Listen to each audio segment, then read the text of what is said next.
Donald for president, Bernie for vice president. Solly, that was the opening today. Yes, that was a total joke of what's going on in the office. Yeah, that would be the total contrast of what is going on in this country right now. So yeah. We're starting a political discussion this time at the NSL talk on January 27th, it is, 2016, in the new year.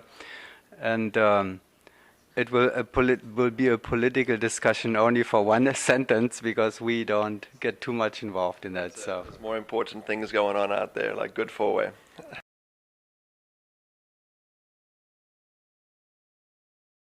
Solly Williams is here, one of the most popular and most experienced coaches on the planet, former four-way world champion. Solly, you're coaching the Golden Knights, but we haven't seen much of the Golden Knights recently. Yeah, we've gone into hiding. Tell us a little bit what happened. We got a hiding in Barcelona. No, I think it's no secret anymore that we had planned to travel to Windor and compete there, and some unfortunate luck there, losing equipment and personal belongings, etc. So, but that's the reason why we didn't end up being in Spain. And the girls are about to start winter training next week on Monday in Miami area. And I know that Danielle is actually getting a cortisone shot today. She's got some trouble in her shoulder and neck and whatever. So it's trying to eliminate any surgery down the line. But cortisone for now, and she's looking after that. So the girls have had a week off this week too. So. You have your experiences with neck troubles, right? And all that. So is that the same what she is going through? Yeah, she's having similar issues. Same arm, actually, right arm. Maybe it's tail arm, I don't know. But hers is a little bit more on the wrist. And she was suffering with that even in Czech at the World Meet when we did the Tunnel World Meet. But it seems like it could be manageable. I mean, we managed mine as best as we could, but the surgery was inevitable, and it was a very successful surgery. What was your story? Can you give us in a nutshell? It's just a nerve impingement, nerves that are feeding the arm. And basically a bit of degenerative and perhaps a little bit too much sport, but eventually the nerves get leaned on by bones, and it starts creating this numbness going into the arms, and that's what she's dealing with a little bit right now. Bulging discs, so quite common in the sport. Yeah. Was it before you won your gold medals with Magic, or did it happen after that? Oh well, it was actually right in the middle of it. I actually tried to remove myself from Magic. Not many people know that, but I almost couldn't continue that year through in 2004, knowing that I needed surgery. But we managed that. We did a lot of low altitude stuff. The team worked around some of my issues, and Shannon jumped in my place sometimes and whatever. And so it's manageable, but I'm glad to be through that episode in my life. Well, good luck, Danielle. We hope that you don't have to go through all this, and she's a tough Golden Knight, so she can handle it. Yeah, she's tough, and so thinking about you right now, I think she's getting worked on this morning. Yeah. So what's happening now after the Spain failure? I guess the next events are coming up soon. Yeah, as far as the front end of the season was quite tunnel orientated, because we had the Windor, we have the XP, and then we have Bedford. So we really were trying to focus on creating a peak in Bedford. The team wants this team, all good teams and all good things come to an end, and Bedford could be the last tunnel meet for this particular constellation. So we really wanted to try and create a high in Bedford in April and see how close we could get to the top, which is obviously to Airspeed and Hayabusa and whoever else is. So we're very close there now, but to maybe win a couple more rounds, to tie a couple more rounds would be the goal. I mean, I don't think it's realistic to think that we could win it, but that is the target. So now we miss Windor, which would have been a good learning curve, but we're going to now focus on XP and Bedford. But they're on their way to 3 weeks of freefall training right now. So yeah, and then that'll prepare them for Shamrock too. So Shamrock's sort of the season opener where everybody gets a taste of the outdoor. Yeah, and so we're the outdoor opener exactly, and so we're looking forward to that, and we'll be prepared because we should get sort of 80 to 100 jumps down in the south of Florida here in the next month. thinking of getting to as close as possible to the top in Bedford. That sounds also as if there are certain goals maybe by the end of the year at the USBA Nationals, getting close to airspeed, aiming at silver, gold, whatever, in Yeah, I think the back of the mind. I think it with rhythm having a reset, it obviously opens the door a little bit for a potential silver. Um, but I think the world meet's a little bit more important right now than the U.S. Nationals. But you're right. Of course, we talked. They are going to the U.S. Nationals, even though they probably don't need to.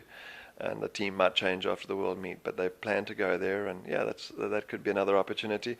I think realistically, though, speaking, we got to understand that we're not really going to beat an airspeed. You know, it's at the level is there's still too much of a disparity between their scores. We hope for somewhere around 23, 24. Those guys know what they have to do. It's a lot more points than that to win a world meet in the open category. The big elephant in the room at the moment. So let's talk about it. There it is. Airspeed, the big word these days. Nobody talks about Hayabusa. Everything is airspeed at the moment. What's going on in your eyes? I mean, Hayabusa went through this change a year ago or so, and they've come through it well. I think we were all a little bit surprised and about the change, mainly because it's been so close to a world meet coming on. But you know, it's sometimes a change is like a holiday, and it might invigorate the team and generate a whole lot of new energy in the team. And to be honest with you, training at that level, doing it so many days a year, if you're not arriving at the hangar in the morning energized, it's hard work. It's really hard work. And so hopefully Mikael can add a little bit of new energy to the team and get them sitting up a little bit more straight and turn it into an exciting phase of training for them. Is it going to be a tough mountain to climb? Yeah, it will be, but they got such good jumpers on that team that if they breed off each other and feed off each other, it's still a realistic hope that they can win. Let's say Solly Williams was coaching Arizona Airspeed now next to Golden Knights. What would you do? What would you make or have them do? Well, obviously they really just need to jump a lot and probably have to up their training a little bit as a result of what's happening. You know, it's just because Mikael just needs to see a lot of stuff right now. I think that was actually one of the reasons that they decided to go with Mikael, because Josh, who they wanted also, wouldn't be able to go through that training regime. So, and Mikael, you know, I think he's ready to make 1,000 jumps this year. Or right, and I'm not privy to that info. I don't know about that, but when I heard Josh's name being bantered around, I was a little bit nervous for them that Josh wouldn't be able to commit the time they need, and it's going to be a tall order to beat Hayabusa, even without member changes. But you know, think about how close Airspeed were in Dubai. There, they were that close, and yeah, they made some mistakes here and there. But you're talking about the Clash of Champions. Yes, and the outdoor. I mean, the outdoor was a meet right through to the end too. Both meets kind of folded a little bit at the end, so it's not like they're in a different game or in a different ballpark. They were close, and it must have been a really tough decision for them to work out whether they wanted to refine certain things and try and beat Hayabusa with the same constellation, but they went for the change, and now you got to hope that the change brings new energy and new zest for training, and they can climb this mountain together. I think important though would be, and we talked about this a little bit offline, was I would obviously try and give Mikael as many competitions as possible. So I mean, it'll be fun for him. It's going to be a baptism of fire, but all the indoors, all the outdoors, just get it going. So the big triangle in the beginning of the year, like Paraclete, Shamrock, World Challenge, throw Mikael into it? Yeah, I mean, it's not my place to try and, but I would like to encourage them to rethink and do as many competitions as possible, because it's going to be a bit tough in the beginning, but that's the best chance of elevating themselves to that win in September. That would be my 2 cents worth. So Mikael has made his name and his reputation as, you know, one of the shooting stars in the tail slot. He goes to point. What do you think? How is that I've watched Mikhail enough, and I've also had the luxury of doing a 10-round meet with him as a peace partner.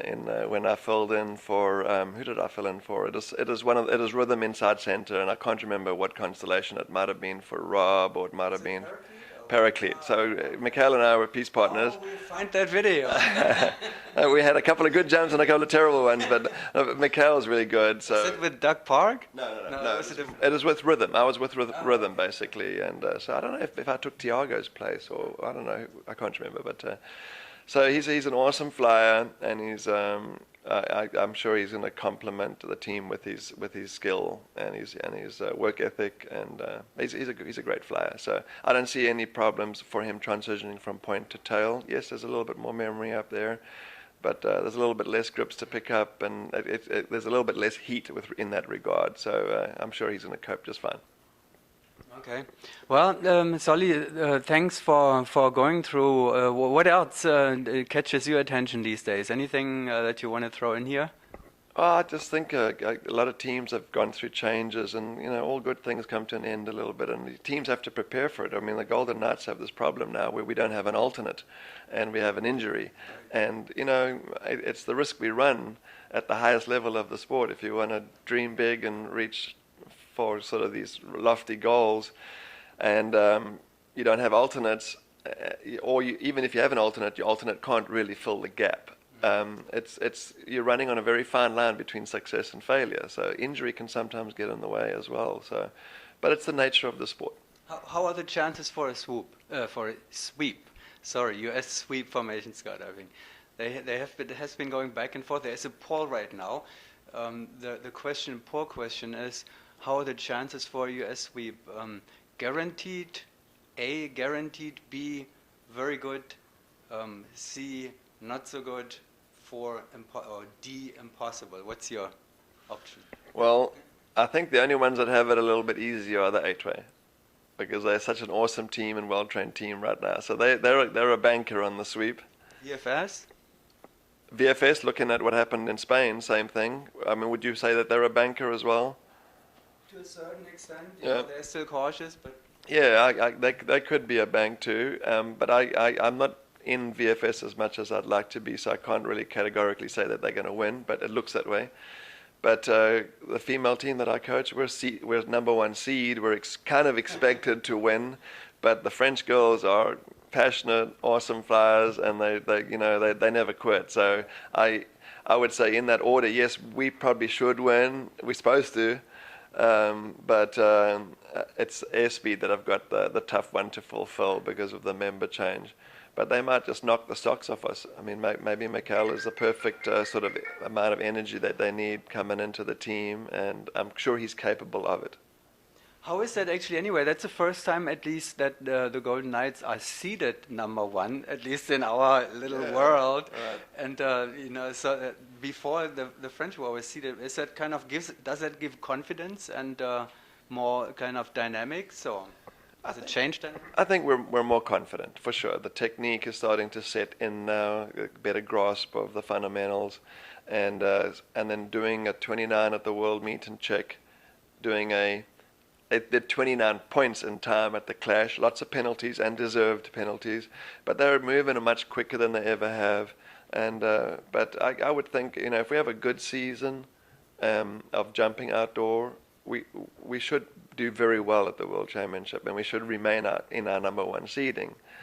I expect that, but injury, a lot of things can come into it. But I'm putting the pressure on our own group. Yeah. Number one seeding, number one at the end of the year.